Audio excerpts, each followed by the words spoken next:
The Catholic teachers, in addition to all the other things they do, they have the proclamation of the gospel as sort of the center of their mission. If I wanted to say one thing, it would be that: proclaim Jesus. I think the best way anybody supports it is by personal witness of life, by being a joyful Christian, sharing that with students, and, you know, on the occasions that are appropriate and called for, to talk explicitly, to share what makes their own heart sort of sing. Teaching is one of the noblest vocations that there is, because, as you know, you touch the minds, the hearts, the souls of the next generations. You know, the young people are in your hands, and I think it's rightly called a supernatural calling. It's a special mission in the life of the church.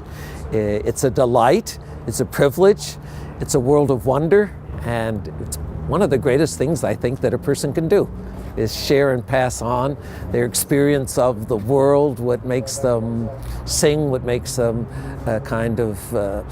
get up in the morning with joy. And certainly for a Catholic teacher, to be able to have the opportunity to proclaim Christ.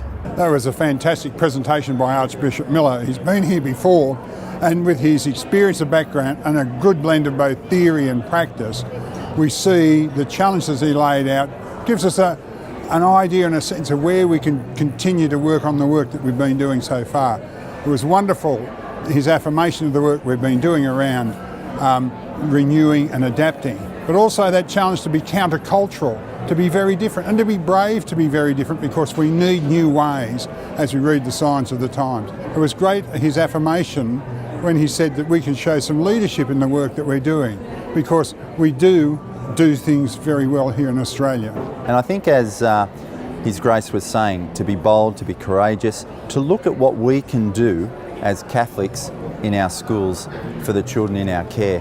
And I guess in looking at that, I always think that the element that he was talking about being witness, the important part is there, in the words of St. Francis, I guess, is looking at preaching the gospel, and if you have to, use words. We try and bring Jesus into the school every day, and I think this really gives us an extra passion to make sure that that's where we're at. I think for me, as far as the practicality goes, is to be able to take back to the staff what Archbishop Miller spoke about, and Bishop Kevin actually supported, is that we've been speaking about the new evangelisation for so long, and it's that whole idea of what does it really mean.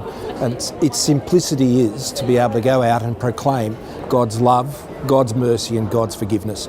And that's what we have to do as teachers in Catholic schools, and that makes us very different. Well, there were 3 words that he used which I loved, because I think it's something we try and do at St. Canice's, and that is to be bold, to be courageous and to be creative. And in our evangelisation of the community, that is something we try and do, and we've got the mandate to keep going, and I'm really delighted with that.